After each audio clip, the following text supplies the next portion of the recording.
আজকে আমার বিয়ে, আর নিজের বিয়ে নিয়ে আমি খুবই খুশি। আমার নাম তানিয়া। আমি একটা ইউনিভার্সিটিতে পড়ি। আমি একটা গরিব পরিবারের মেয়ে, কিন্তু আমার মা বাবা আমাকে অনেক ভালো শিক্ষা দিয়েছেন। আমি আমার ইউনিভার্সিটির ব্রাইট স্টুডেন্ট ছিলাম। ইউনিভার্সিটিতে পড়ানোর সময় রাজুকে আমার পছন্দ হয়ে গেছিল। রাজু খুবই হ্যান্ডসাম আর ভালো ছেলে। সেও আমাকে পছন্দ করত, কারণ আমি দেখতে এত সুন্দরী ছিলাম যে আমাকে যেই দেখতো সেই আমার উপরে ফিদা হয়ে যেত। আমাদের দুজনের 1 বছর আগে ইউনিভার্সিটিতে দেখা হয়েছিল। ও 3rd সেমিস্টারের ছাত্র ছিল, আর আমি নতুন ছিলাম। সেই দিন রাজু ক্লাস খুঁজতে আমাকে সাহায্য করেছিল। আমার ওর চেহারা থেকেও ওর স্বভাব বেশি ভালো লেগেছিল। ধীরে ধীরে আমরা দুজন কথাবার্তা বলা বাড়াতে লাগলাম। তারপরে একদিন ও আমাকে প্রপোজ করে দিল। সেই দিনে আমার খুশির ঠিকানা রইল না। ইউনিভার্সিটি থেকে বাড়িতে ফিরে আমি আমার স্টুডেন্টদেরকে ছুটি দিয়ে দিলাম, কেননা আমার মাথা থেকে রাজুর খেয়াল যাচ্ছিলই না। সেই দিন আমি ওকে কোনো জবাব দিইনি, কিন্তু আমি চাইতাম যে আমাদের দুজনের সম্পর্ক মজবুত হোক, আর ও আমাকে বিয়ে করেনি। পরের দিনে আমি ওকে এই কথাটা বললাম, আর ও এটার জন্য রাজিও হয়ে গেল। বাড়িতে এসে আমি আমার মাকে সব কিছু বললাম। মায়ের ভয় ছিল আমার বাবা কিছু না বলে দেয়, কেননা সে একটু পুরনো চিন্তাভাবনার লোক। কিন্তু আমি জানতাম যে বাবা নিশ্চয়ই আমার ইচ্ছার সম্মান করবে। বাবা রাজুর সঙ্গে আমার সম্বন্ধ মেনে নিল, আর ঠিক সেই রকম রাজুর বাড়ির লোকেরাও মেনে নিয়েছিল। আমার মা আমাকে বলল যে রাজুকে বল ও যেন বাড়ির লোককে নিয়ে আসে। আমি সেটা ওকে বললে মোটামুটি 1 সপ্তাহ পরে ওর বাড়ির লোকেরা আমাদের বাড়িতে সম্বন্ধ নিয়ে আসে। এত কিছু এত তাড়াতাড়ি আর এত পারফেক্ট কিভাবে হতে পারে? এই সমস্ত কিছু আমার কোনো স্বপ্নর থেকে কম মনে হতো না, কেননা আমি সব সময় শুনেছি যে যেখানে ভালোবাসা হয় সেখানে সমাজ বাধা হয়ে দাঁড়ায়।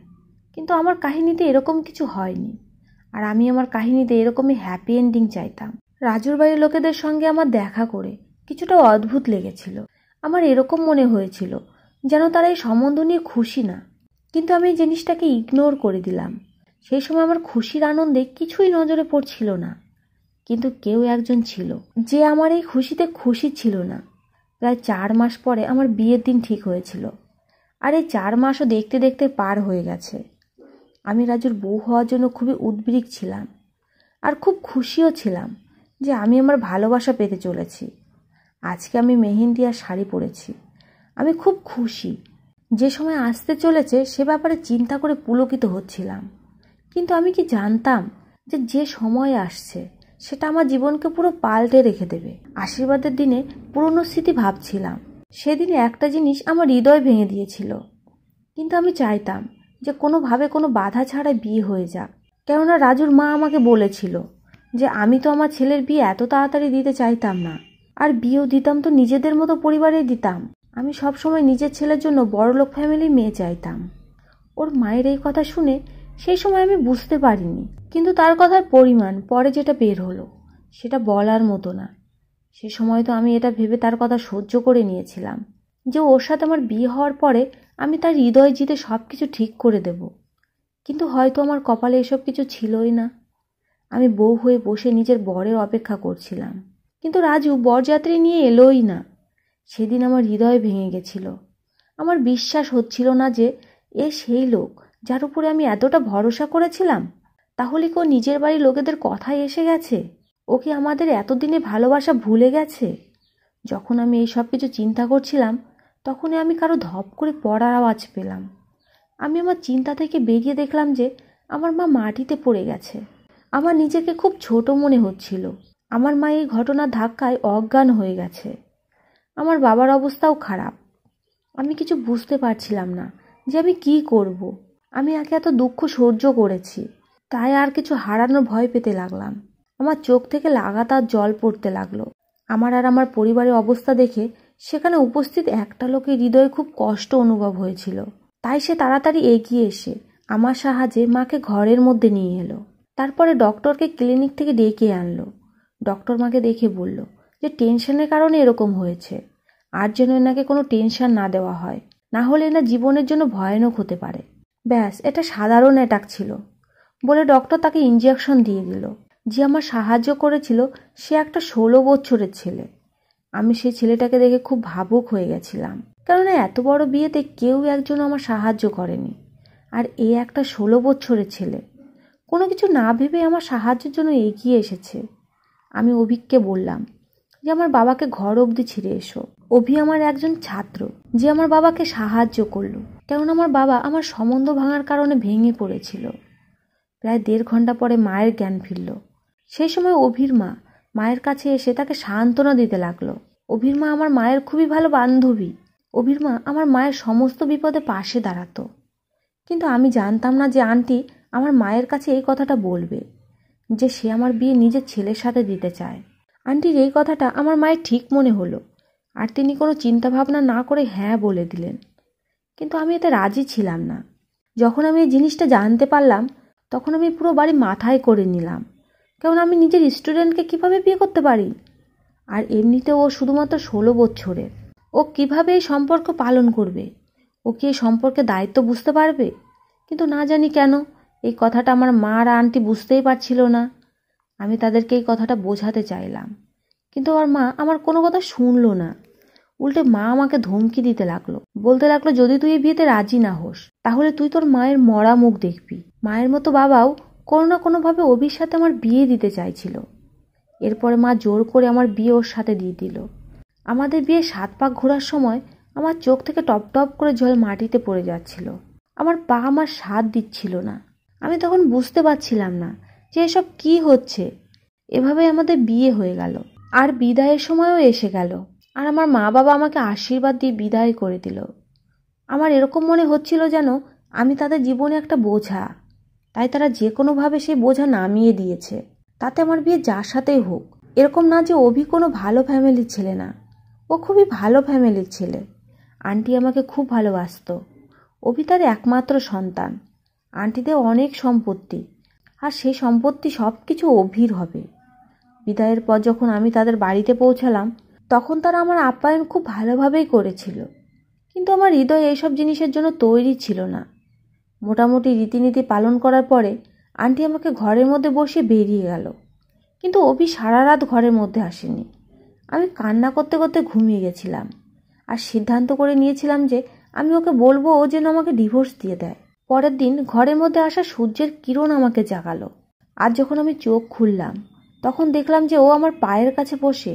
আমি হঠাৎ করে চমকে উঠে বসলাম।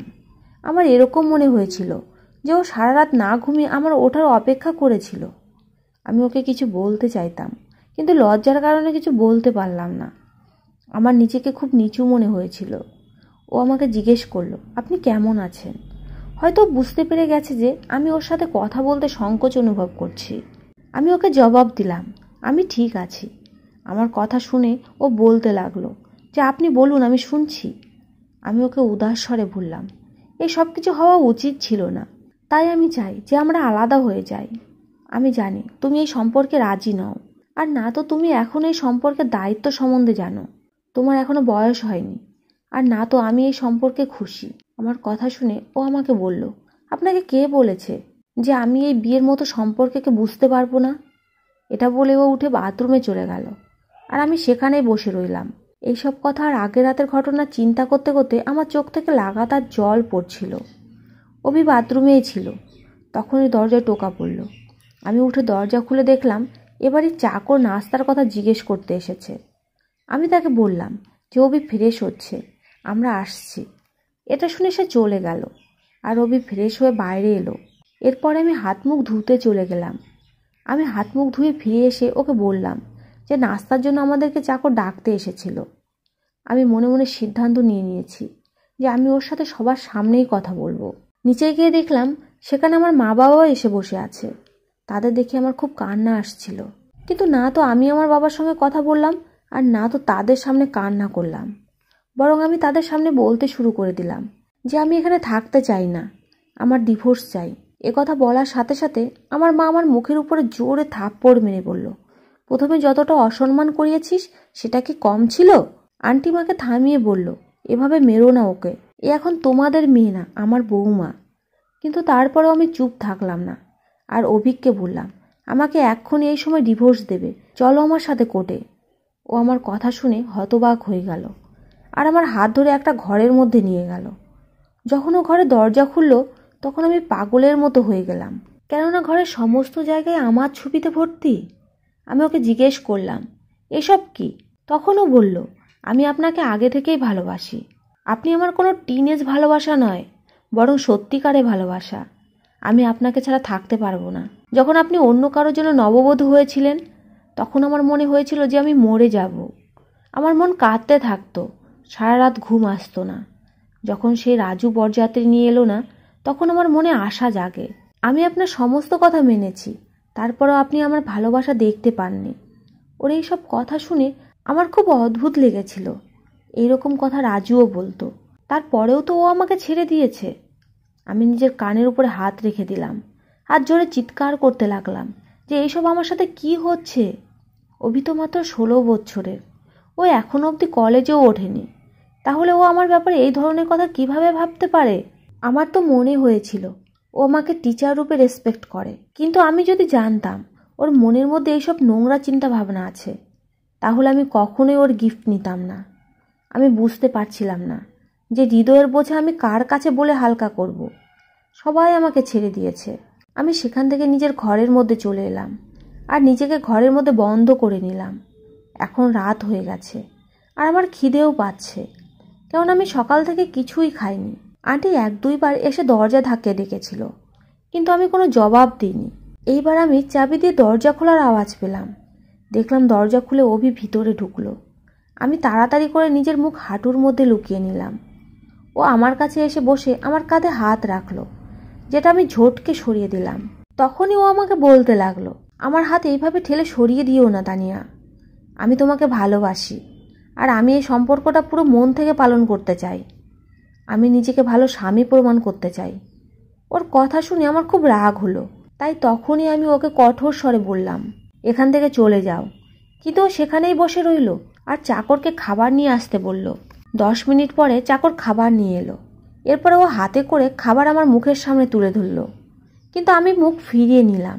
আমার এই কাজ দেখে ও আমার উপরে রেগে বলতে লাগলো, চুপচাপ খাবার খেয়ে নাও। ওর গলার স্বর হঠাৎ করে কঠোর হয়ে গেছিল। আমি ওর এই কঠোর স্বর শুনে অবাক হয়ে ওর দিকে তাকিয়ে রইলাম। ওর চোখে একটা আলাদাই ব্যাপার ছিল, যেটা দেখে আমার ভয় করতে শুরু করেছিল। তাই আমি চুপচাপ খাবার খেতে লাগলাম। ও ছোট্ট ছোট্ট মুঠ বানিয়ে আমার মুখে দিচ্ছিল, আর আমি কিছু না বলেই খেয়ে যাচ্ছিলাম। এখন আমার খিদে শেষ হয়ে গেছে, কিন্তু তারপরেও আমি ওর সামনে কিছু বলতে পারছিলাম না। না জানি ও কিভাবে জানতে পেরে নিজেই নিজের হাত থামিয়ে নিল। এখন আমাদের প্রতিদিনের জীবন এভাবেই চলতে লাগলো। আমাদের মধ্যে কিছু কিছু কথা হতো, কখনো কখনো ঝগড়াও হয়ে যেত, কিন্তু বাকি সব কিছু ঠিকঠাকই চলছিল। ওর বাড়ির লোকেরা আমার খুব খেয়াল রাখতো, আর ও নিজেও আমার খুব খেয়াল রাখতো। আমার সমস্ত ছোট বড় প্রয়োজনে খেয়াল রাখতো। এভাবেই কয়েকদিন কেটে গেল, আর এখনও 18 বছরে হয়ে গেল, আর ও কলেজে ভর্তিও হয়ে গেছে।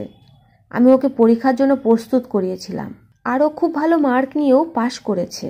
এখন আমি ওর সাথে অনেকটা অ্যাটাচ হয়ে গেছি, বা এটা বলাই ঠিক হবে যে আমার ওর অভ্যাস হয়ে গেছিল। যদিও আমাদের মধ্যে এখনও স্বামী স্ত্রীর সম্পর্ক তৈরি হয়নি, আর আমি এরকম কিছু চাইতামও না। হয়তো আমি এখনও ওকে আমার ছাত্রই মনে করতাম, আর আমি চাইতাম ও নিজের পায়ে দাঁড়াক। আমি তো আমার পড়াশোনা শেষ করতে পারিনি, কিন্তু আমি চাইতাম ও নিজের পড়াশোনা শেষ করুক। যদিও ওর বাবার নিজের ব্যবসা ছিল, আর সেটা পরে অভিককেই সামলাতে হবে, কিন্তু আমি চাইতাম ওর নিজের নাম হোক, ও নিজের কিছু একটা করুক। না জানি সেই রাতে ওর কি হয়ে গেছিল। আমি ড্রেসিং টেবিলের কাছে দাঁড়িয়ে চুল আঁচড়াচ্ছিলাম। সে সময় ও পিছন থেকে এসে আমাকে জড়িয়ে ধরল।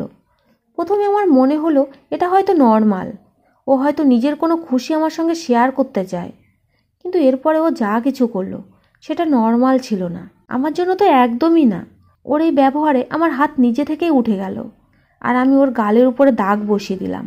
ও আমার হাতে থাপ্পড় খেয়ে আমার দিকে অবাক চোখে তাকিয়ে রইল।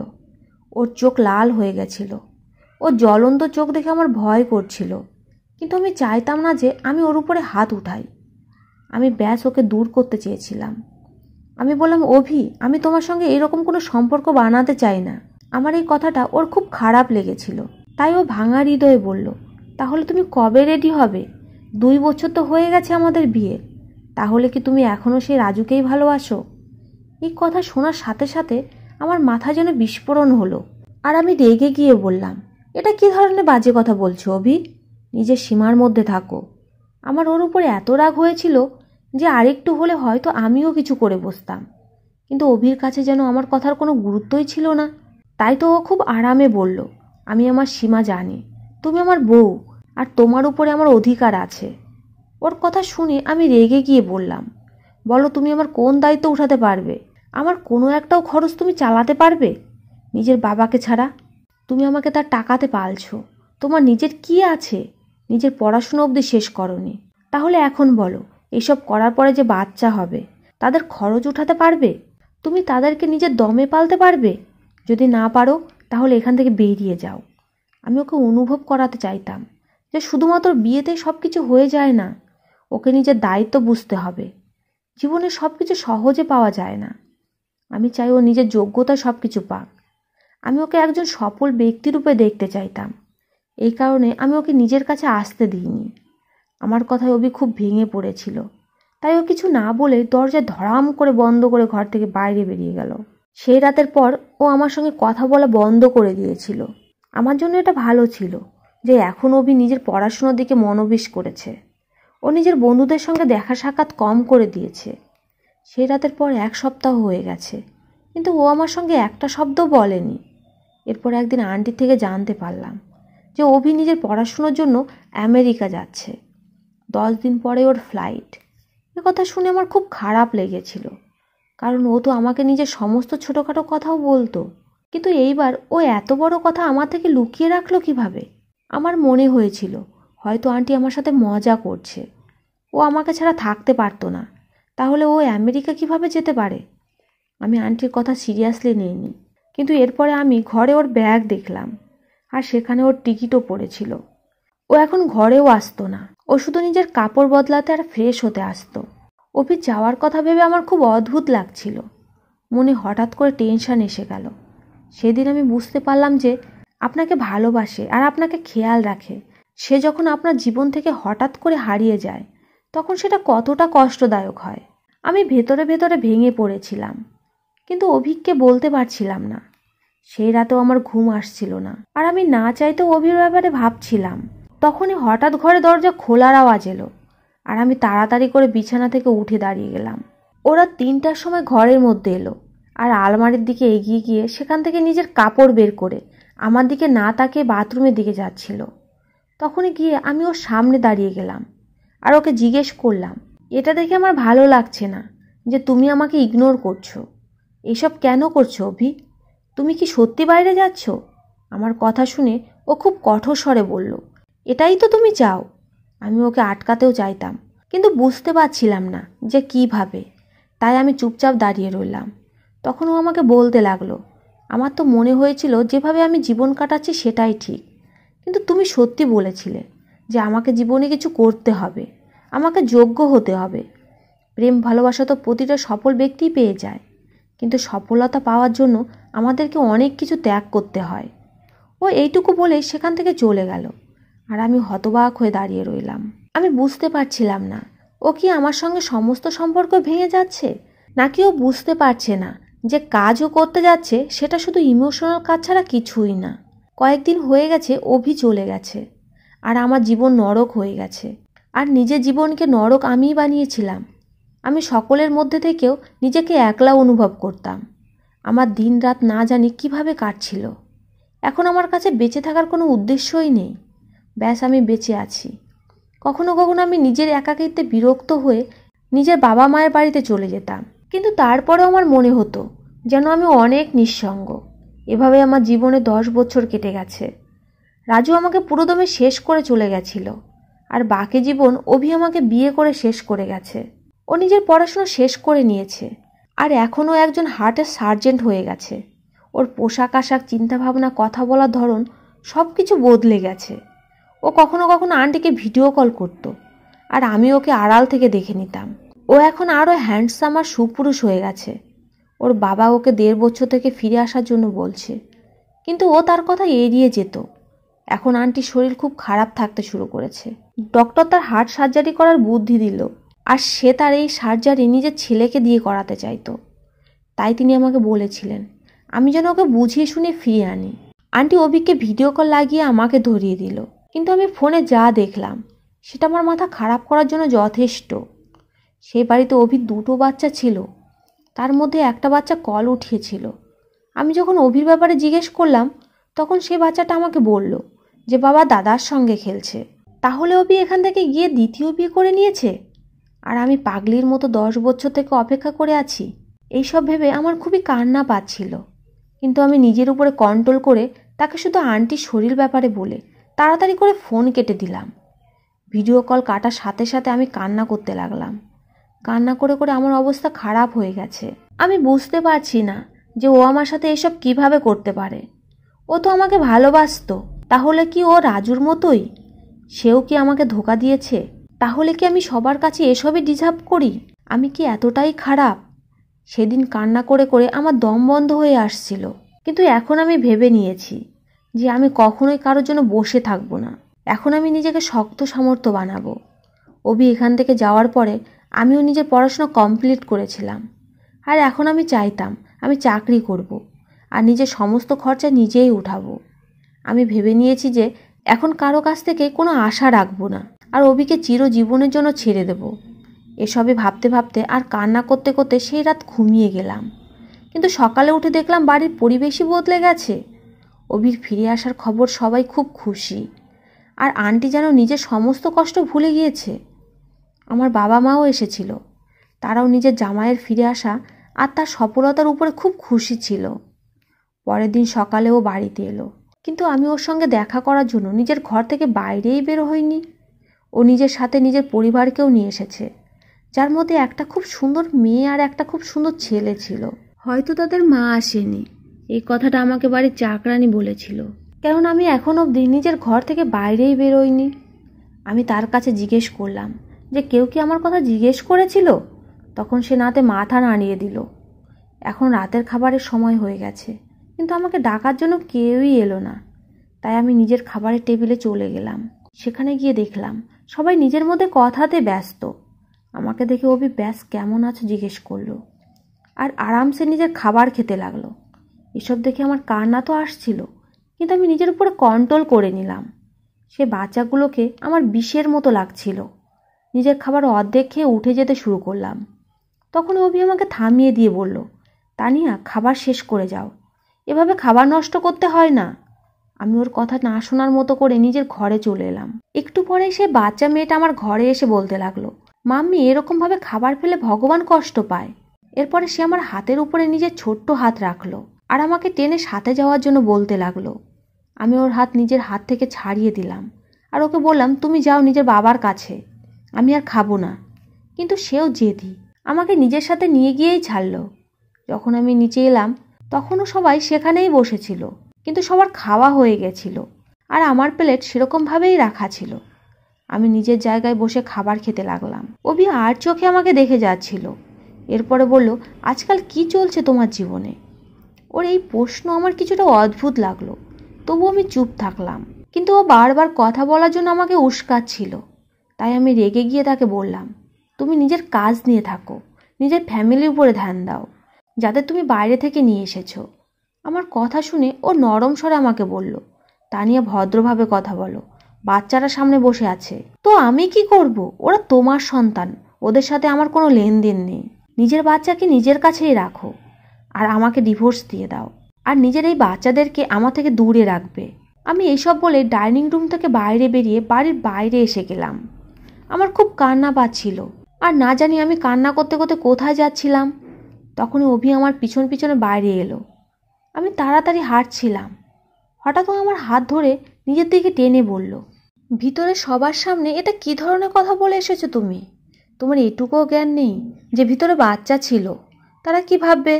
ওর এখনও নিজের বাচ্চাদের চিন্তা। এসব ভেবে আমার খুব খারাপ লাগছিল।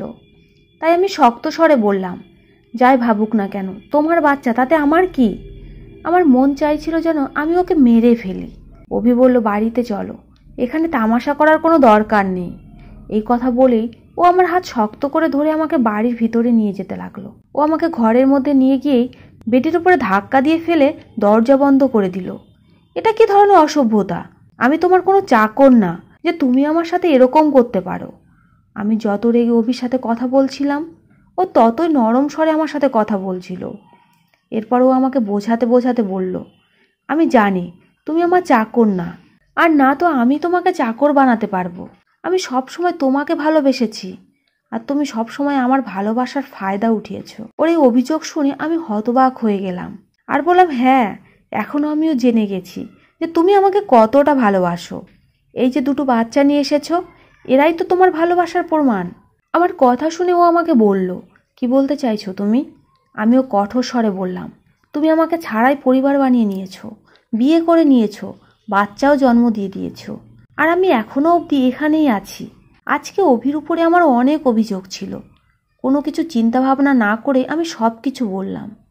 হয়তো আমি নিজের হৃদয়ে বোঝা হালকা করতে চাইতাম। আমি ওকে সেই সমস্ত কথা বলতে চাইতাম যে আমি ওকে ছাড়া কিভাবে সময় কাটিয়েছি। সারা রাত আমি ঘুমাতে পারিনি। যদিও আমাকে এতটাই ভালোবাসতো, তাহলে আমাকে এরকম কান্না করার অবস্থায় ফেলে রেখে কেন গেছিল? আমার কথা শুনে ও অস্বস্তিতে পড়ে গেল আর আমাকে বলতে লাগলো, জানি আমি ভুল করেছি, কিন্তু আমারও সেই কথাটা খুব খারাপ লেগেছিল যখন তুমি আমাকে অবজ্ঞা করেছিলে। আমি কি এটা ডিজার্ভ করতাম? হ্যাঁ, আমি মানছি যে আমি ইনকাম করতে পারতাম না, কিন্তু আমি তোমার ভালোবাসা পেতে চাইতাম। কিন্তু তোমার আমাকে দূরে ঠেলে দেওয়া আমাকে ভেঙে দিয়েছিল। তাই তো আমি এসব করে ফেলেছি। জানি তুমি এই 10 বছর অনেক কষ্ট সহ্য করেছো। যতটা কষ্ট তুমি পেয়েছো তার থেকে অনেক বেশি ছটফট আমি করেছি, কারণ তুমি তো আমাকে ভালোবাসতে না, কিন্তু আমি তোমার ভালোবাসায় পাগল ছিলাম। আর এরা আমার বাচ্চা না, আমার বন্ধুর বাচ্চা। ওদের মা বাবা গাড়িতে অ্যাক্সিডেন্ট হয়ে মৃত্যু হয়ে যায়, তাই তখন থেকেই ওরা আমার সাথে থাকে। 3 বছর হয়ে গেছে আমার সাথে এদের থাকা। এদের সমস্ত দায়িত্ব আমি নিজের কাঁধে নিয়েছি। ওর কথা শুনে আমার বিশ্বাস হচ্ছিল না। 10 বছরের দূরত্ব 10 মিনিটে পার হতে পারে না। তাই আমি বললাম, তুমি মিথ্যা কথা বলছো আমাকে। আমি জানি কয়েকদিনের মধ্যেই এদের মাও এখানে এসে যাবে, আর তুমি আমাকে ছেড়ে দেবে। আমার এ কথা শুনে ও নিজের পকেট থেকে মোবাইল বের করলো আর আমাকে সেই বাচ্চাদের মা বাবার ফটো দেখাতে লাগলো। সেগুলো দেখে আমার বিশ্বাস হয়ে গেছিল, আর এভাবে আমাদের মিল হয়ে গেল। আর সেই রাতে আমরা সেই সমস্ত সীমা পার করে ফেলেছিলাম, যেটার জন্য এত বছর থেকে দুজনে ছটফট করছিলাম। এখন আমাদের জীবন খুব ভালোভাবে কাটছে। আদি আর অদিতি সেই বাচ্চাদের নাম।